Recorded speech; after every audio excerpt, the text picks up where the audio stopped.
Peace and blessings. Welcome to my channel. My name is TRU and I'm a certified financial coach. I am also the founder of TRU Financial Coaching, where our mission here is to educate, enlighten, and equip individuals with the financial literacy that is necessary in order to get off of the rat wheel. What is the rat wheel? The rat wheel is when one is constantly financing objects that go down in value for them, but up in value for the banks at the same time. The wheel is only powered as long as the rat is in motion. So when one is constantly financing depreciating objects, they are the rat that's keeping the wheel in motion. It's not until when one wakes up, realizes that they are the rat, that then they can create a plan in order to get off the wheel, so that now they become free to do what they want, when they want, instead of having to do the things that they don't want. Today's video is a seminar that I did in Baltimore back on May 3rd. And in this seminar, it's about an hour and a half long, but I broke it up into parts. And today is part one. And in part one, I discuss a little bit about my journey, and then I get into debt. What is debt? And what debt, the consequences of debt. So again, I would like to thank the Baltimore Temple. Also, I'd like to thank Sister Rosalind Reed for putting this seminar together. It was very informative. Had about 40 to 45 people in attendance, I believe it was. But we had a beautiful time. A lot of questions, good questions were asked. A lot of knowledge was shared. And like I said, the purpose of TRU Financial is to educate, enlighten, and equip individuals with financial literacy. And that's what was done at the seminar. So again, this is part one, and we hope that you enjoy the information that's being shared. Peace and blessings. All right. All right. Thank you. Greetings, everybody. It's good to see everybody here again in Baltimore. We thank God for this opportunity to come before you and share some information. And that's all I come to do, just share some information, and thank God again for Sister Rosalind putting this together. She reached out to me and asked me if I'd be willing to share just things that I've learned over the course of the years. But just to give you some information, this is my personal business, TRU Financial Coaching. TRU is my initials, in case anybody's wondering where that came from. So yeah,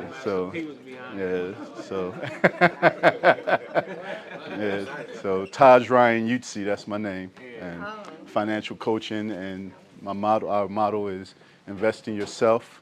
And I often say people, before you can invest in anything outside of yourself, before you can invest in the stock market, before you can invest in real estate or cryptocurrency, first invest in yourself.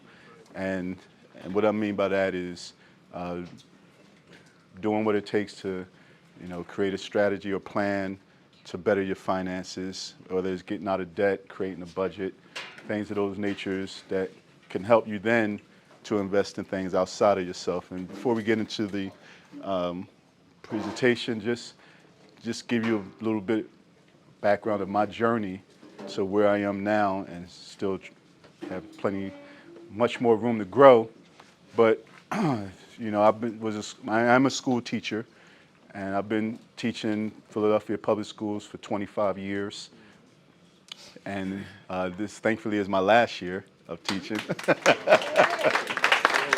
So, but I think you said that in the video. yeah. But for about maybe 19 of those 25 years, I was living paycheck to paycheck, and just looking at me, you probably wouldn't have been able to tell, but and that's how most people are. A lot of people are living paycheck to paycheck and don't know why. And that's how I was. It didn't matter how many raises I got over the course of the years. It seemed like I was always just barely getting by. Negative bank accounts, loans, took out payday loans. Wasn't in much credit card, but I had the few that I had was in collections, again, just, barely making it, They say keeping your head above water, so that's how it was. And to me, that was just normal. It didn't, I just thought it was just the way it had to be.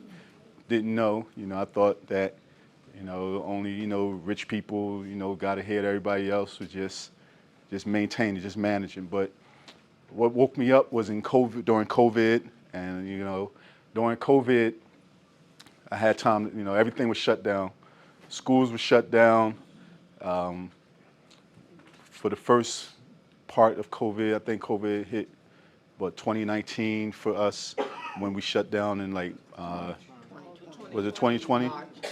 March of 2020, you're right, yep, March of 2020. So it was March 2020, that's when everything shut down. And what woke me up, was for the schools, even though we got paid, we were still getting paid, and we weren't really in deep with the virtual learning. But what really hit me was had I not been able to get paid during this time, I probably would have lost everything, right? Because I had no savings, wasn't investing in anything. Again, I was just living paycheck to paycheck, and that really woke me up. So with that being said, I just started, doing a lot of self-education, reading books, watching certain videos on YouTube, and even with watching videos on YouTube, you got to really sift through a lot of noise, because it's a lot of noise on there. People telling you to do certain things that just doesn't make financial sense. So, I came across Dave Ramsey. I'm not sure how many people heard of Dave Ramsey. You can raise your hand. All right, good. All right, good. Well, Dave Ramsey is an American talk show host, deals with personal finances, and he has these 7 steps called the 7 baby steps. And, it helps people get out of debt and invest in things of that nature. But so I came across him, but backtracked about 2 years prior to this. I prayed to the Lord in 2018, and I asked the Lord to just help me with my finances. I was really, like I said, I was drowning, drowning in debt. I had student loan debt, mortgage, constantly financing cars, had about $120,000 worth of debt. And so I prayed to the Lord, help me to become, I said fiscally fit, right, financially fit, along with some other things, but that was my main prayer. And then, like I said, COVID hit, and then kind of woke me up. Came across Dave Ramsey, followed his 7 baby steps, and I'll get a little bit into those as we go along in the presentation. But I followed his 7 baby steps and was able to eliminate all of my debt except for my mortgage. But God willing, my mortgage will be paid off this month by the help of God. So thank you.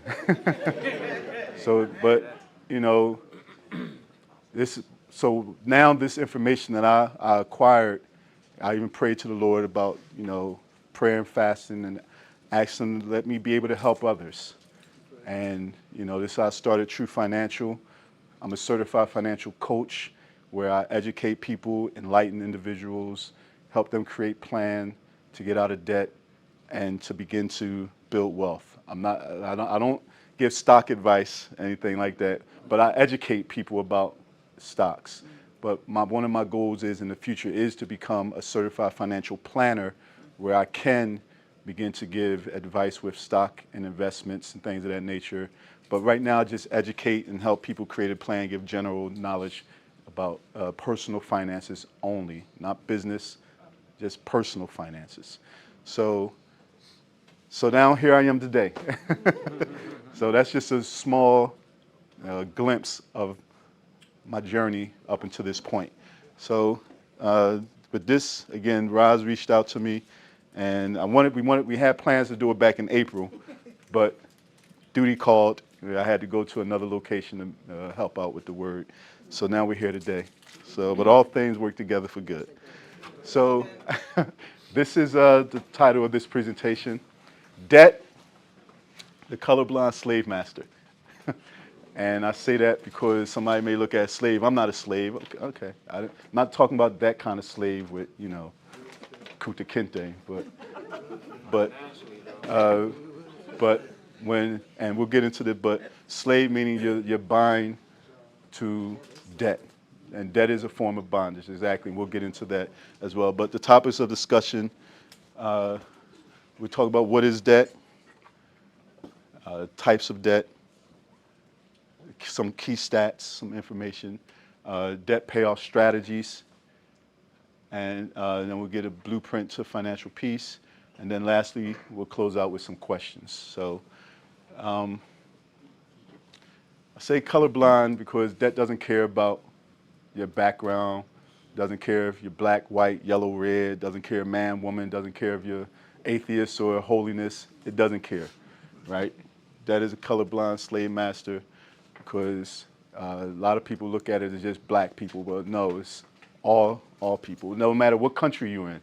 I say, we all know I'm evangelist in the church, but I travel to other countries, and going to Europe, it's the same thing, right? Africa, people reached out to me from Africa.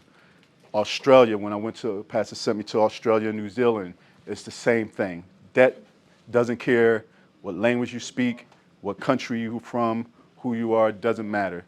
So, I thought we had a first question, I'm about to say. All right, so what is debt?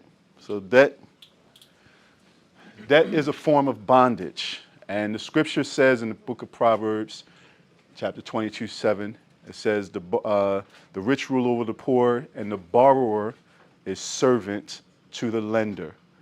So the borrower would be, I'm going to use me for an example, was me, right?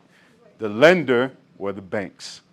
And I was a servant to them because debt tied me to the bank, right? When I got my paycheck, much as it hurt, I had to give them back part of that paycheck over to the bank. So I was their servant. And the scriptures even talks about indentured servants. And does anyone know what an indentured servant is? So, Sister... So like when you have to pay off the debt, you're actually working to pay off your debt. Exactly. That's exactly right. So it could have been for a certain amount of years, right? So however many years you have to pay off that debt, and it wasn't until you paid that debt off that you're free, right? That's what they call indentured servitude, an indentured servant. Yes, Jess?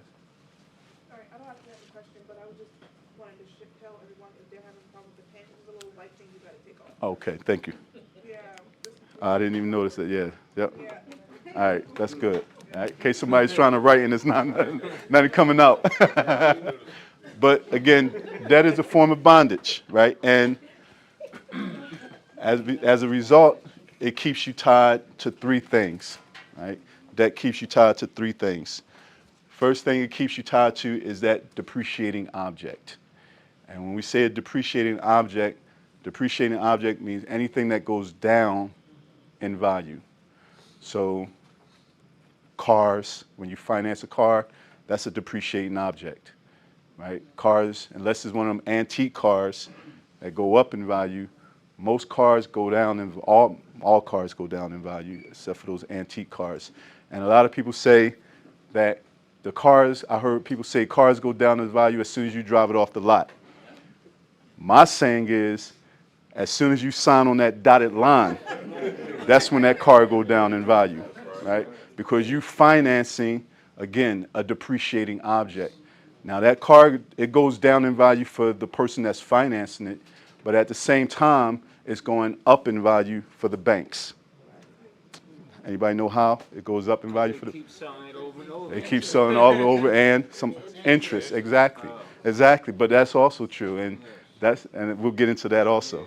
But the interest for the banks, it goes up, but for us, the value's going down, and that's where you get the gap, and that's why they got gap insurance, right? Gap insurance for people that finance depreciating objects, right? So that's what debt keeps us tied to, whether you're financing an iPhone, right?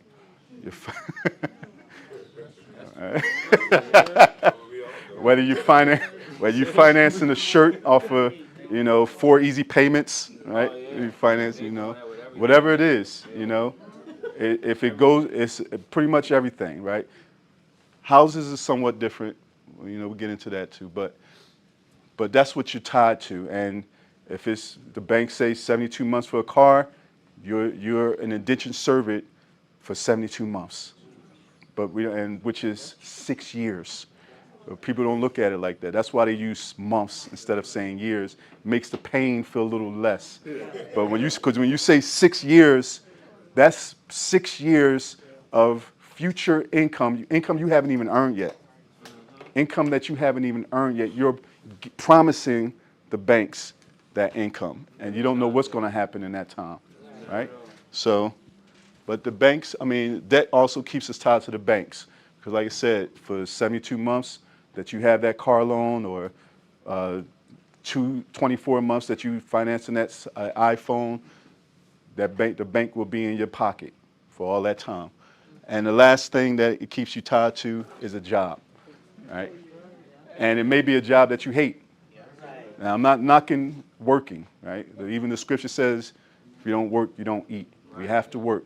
But many people stay at jobs that they hate because of debt. Because of debt. And they tolerate things that they probably wouldn't tolerate because of debt.